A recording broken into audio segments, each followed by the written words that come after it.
Welcome everyone to our 9:30 a.m. session, AI for a Better World. We're joined today by Gabe Del Porto, the CEO of Udacity. Welcome, Gabe, and thank you for joining us. Thank you very much for having me, and very excited to be here.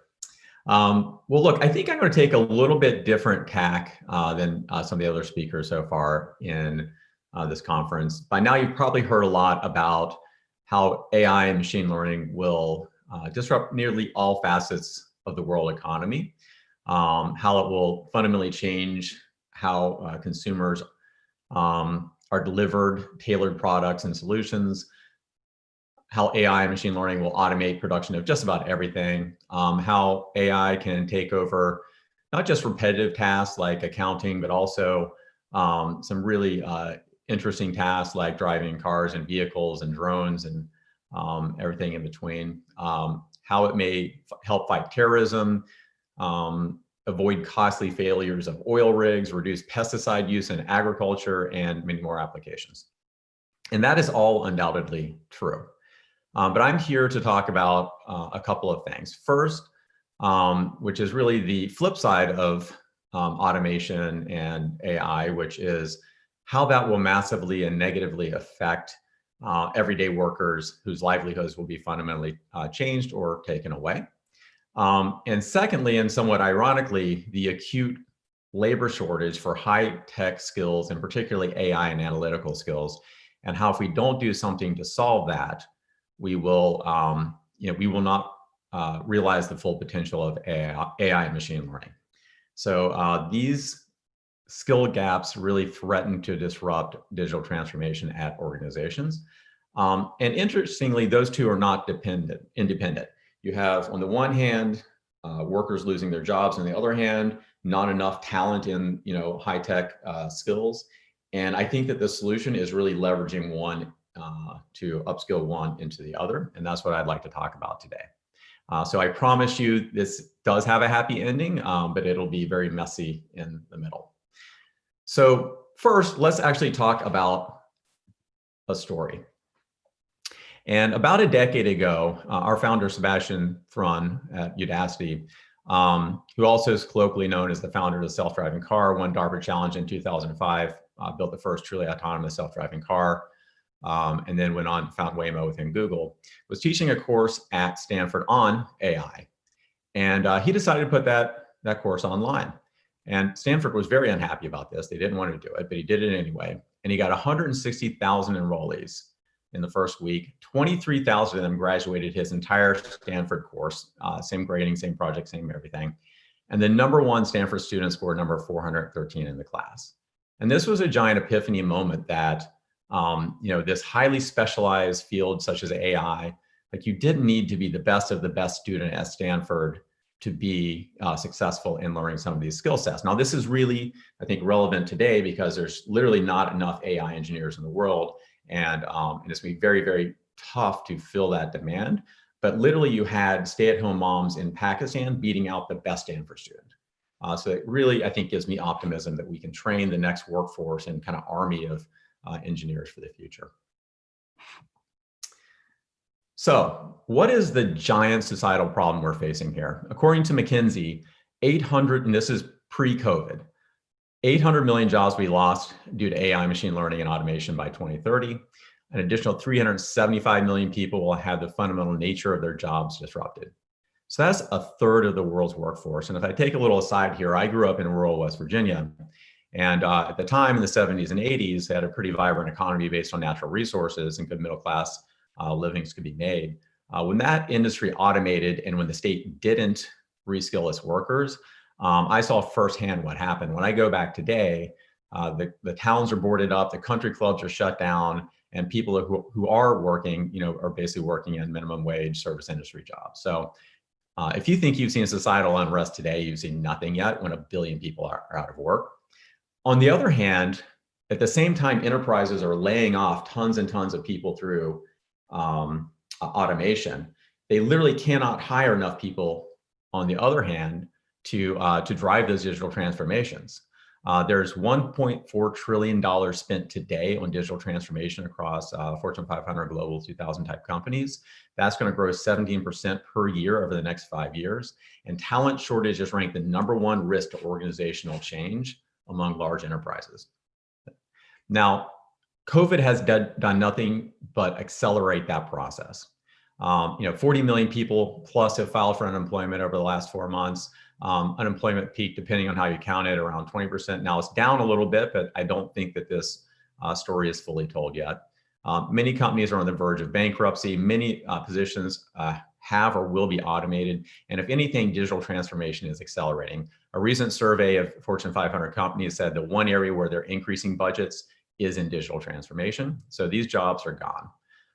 And at the same time, corporate training has changed and education has fundamentally changed forever. I literally cannot imagine a Fortune 500 company in the next year flying in an instructor from God knows where to jam 50 people in a classroom and train them. That's just not safe, and it's not going to happen. So online training is facing like a really positive revolution. Digital transformation is accelerating. And so a lot's going to happen over the next 5 years. And it's not just going to be blue collar workers. Obviously, like 9% of workers in the United States are, cab drivers, truck drivers, and professional drivers. Those jobs are going to be gone, but also accountants. So we work with a top 5 accounting firm, reskilling their workforce, and our students have literally in their capstone projects in our courses written apps that save millions of man hours of work in accounting, right? So accountants are going to be disrupted. AI can read cancer off an X-ray better than a doctor can. Bankers, like a lot of trading is going algorithmic and automated. So the list goes on, but a lot of high-paying, high-skilled jobs are actually being disrupted. And so this is kind of a really global problem. Now, the silver lining here is that AI and machine learning is expected to create quite a few jobs and high-paying jobs. So 133 million new jobs, according to the World Economic Forum. And as I mentioned, digital transformation spending will hit 2.3 trillion over the next 10 years. And the #1 demand area really is in AI-related careers, with a 74% annual growth projected year over year. And manufacturers are projected to spend 26 billion in upskilling workers alone.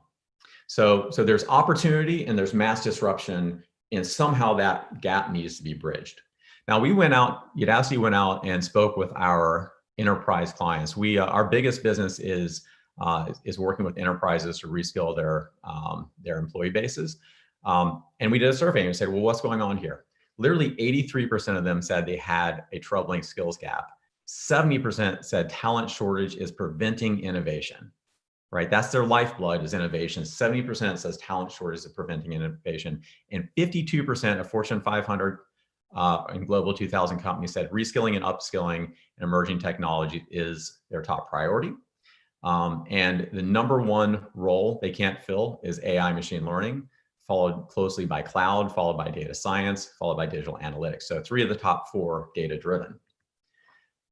Now, if you look at the World Economic Forum data, top emerging technologies and skill sets, literally the top 10 emerging jobs are all in data and AI, right? So clearly there's a tremendous amount of demand here. And 3 of the top 5 skills are, again, data and AI. So we basically have this massive inability to fill the demand for enterprise AI, machine learning, data type jobs. Now, we did some more research and we asked, what are the barriers to AI adoption in your organization? And the #1 thing, as we've kind of mentioned here, is skills of staff. They just don't have enough people to do it. And data quality is kind of, call it the #3 factor. The #2 factor is really, they don't really know how to use it either. And so you have like a leadership problem of how do you train leaders who over the last 20 or 30 years have grown up in their careers on the technologies of the past and facing this revolution. How do you expose them to the potential and capabilities and the best application of AI in their organization? But then once they're exposed and they have a plan, how do you actually hire these people is in a way a bigger issue. And I got a couple of quotes here, but one from the CTO of Accenture is, the buy versus build talent strategy is getting more difficult and expensive to pull off. Executives have this idea that as my people become obsolete, I'll just hire new people. Well, they won't be there. So this is the biggest barrier between the potential of AI and the reality of AI, is the ability to get talent out there in market. Similarly, Gardner said organizations cannot rely on talent strategy that depends on hiring talent. And developing existing employees will have to be a major component going forward. And in a similar story here, we're running out of workers, right? So this is, I think, what I would pose to this conference is it's not just what the technology can do, but you need people to do the technology, and that's the critical enabler. So how do you reskill 1 billion people or 100 million people? If you tried to reskill 1 billion people on the university system, you would not just break the university system, you would probably bankrupt the world. At $100,000 a pop in the United States, there's just not enough money in the world to reskill people on that magnitude. And the problem is it's very expensive. It's 2 and 4 year degrees, so it's slow. It's synchronous, it's on premises, and often, is theoretical over practical. So when you graduate, you still got a lot of skills to learn. And by the way, like the #1 college at a university I recently spoke to was journalism. And so you're going to graduate with journalism degrees, and no offense to journalists, but like there's no jobs in journalism. And so the university system just isn't set up to reskill at mass scale in these careers of the future. Udacity, as we said, helped create a category called MOOCs a decade ago. We are no longer a MOOC. We've changed substantially. But the problem with MOOCs is you could get that content for free, but it's very shallow learning. You're watching videos, you're doing a few quizzes, but you don't learn karate by doing or learn karate by watching Bruce Lee movies. You learn karate by doing karate, and that's really what's missing from MOOCs. Boot camps actually solve that, which is they're somewhat shorter. They do deliver like employable practitioner level skills. They're still very expensive, $10,000 to $20,000 a pop, and they're still very, very unscalable. They're synchronous, they're on premises, they require very heavy hand from instructors. And then there's a final category, which I think really is the future and where we're seeing a lot of investment, across the venture world as well as corporations, is in these kind of like skills-based training programs, which is what Udacity is. And, if you think about Udacity, we really start with an employable job resume, and people like us start with an employable job resume and work backwards. Very project-based learning, get your hands dirty in code, apply it to real world situations, and you come out, in 3 to 6 months, part-time for about $1,000, delivered asynchronously, massively scalable, with machine learning skills, with data analytics skills, with software development skills, cloud computing skills. Now, you don't have to trust me. President Trump just signed an executive order demanding the single largest employer in the United States, which is the federal government, prioritize skills-based training over degrees. So this really is where the world is going. This is happening in the United States. I'm on a board with the World Economic Forum. It's happening through the World Economic Forum. And really, we're moving towards a skills-based employment economy.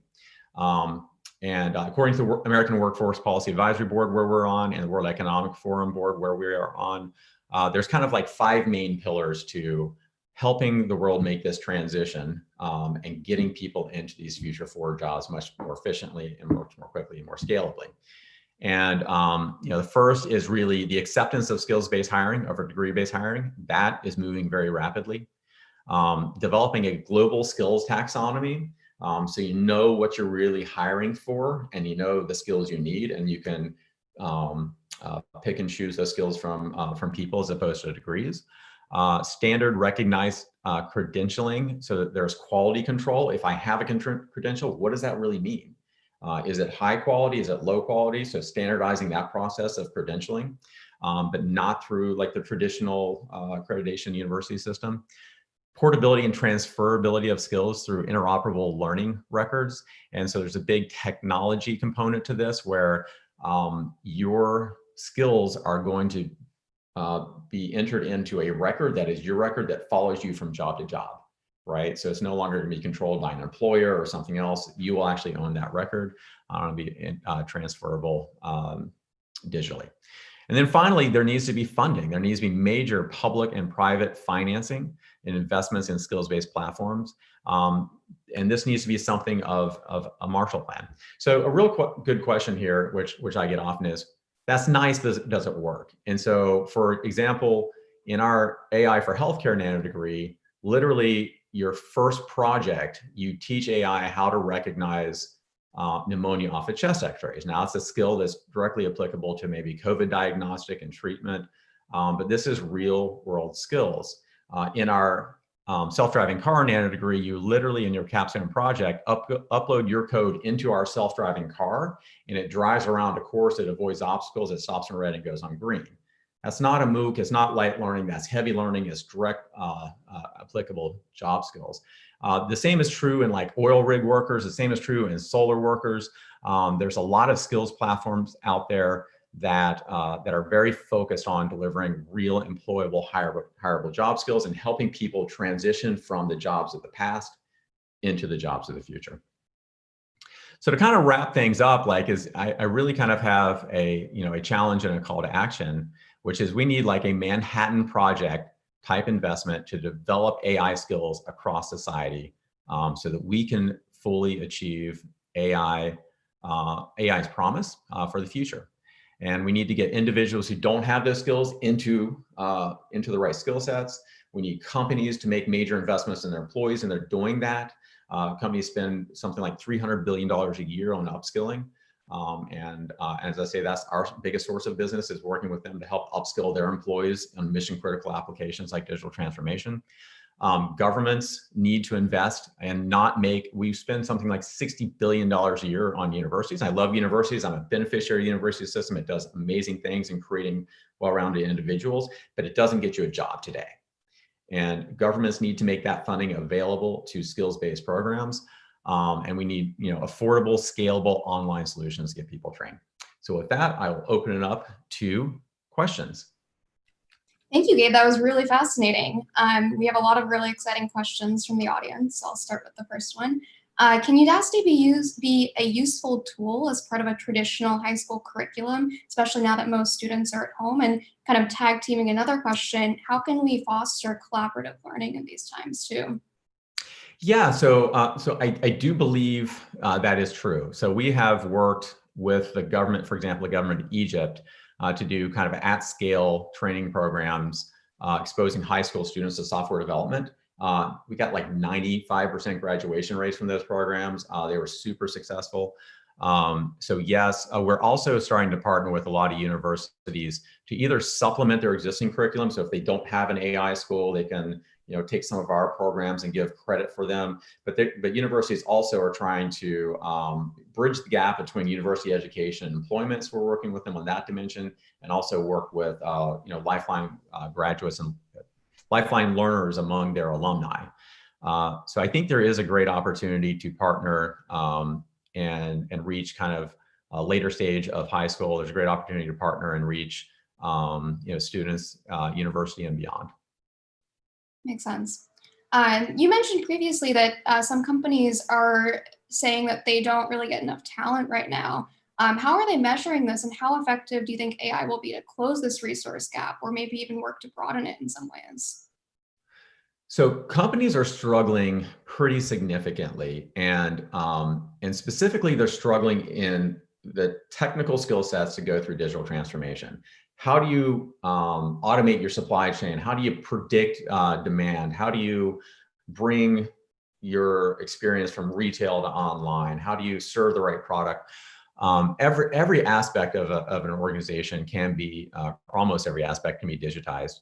But there's just literally not enough people with these skill sets. And specifically, there's not enough people in data analytics, decision science, AI and machine learning. And so really what we need is, effective training to get more and more workers there.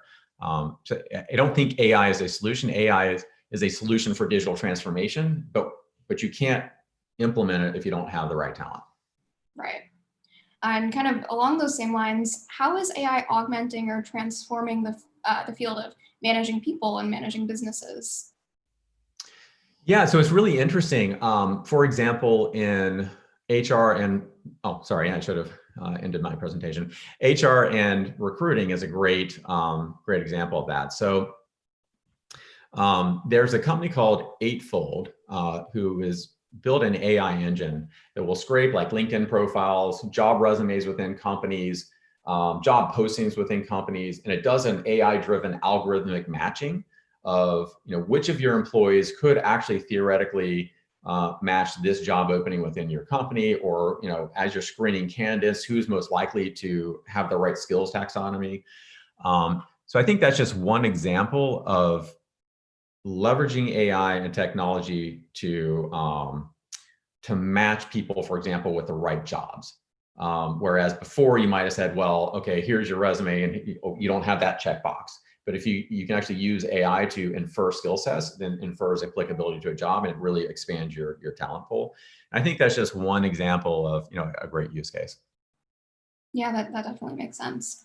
And as someone who's pretty close to the matter, what are the risks associated with this kind of digitization of learning? And can AI provide recommendations to maybe retrain or rehire employees? And how do you see that direction going?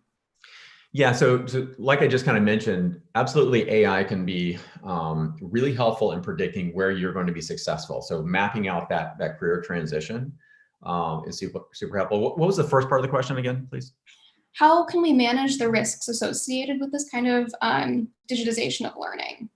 Yeah, so as you're seeing today, really acutely, the world was totally unprepared for digital learning.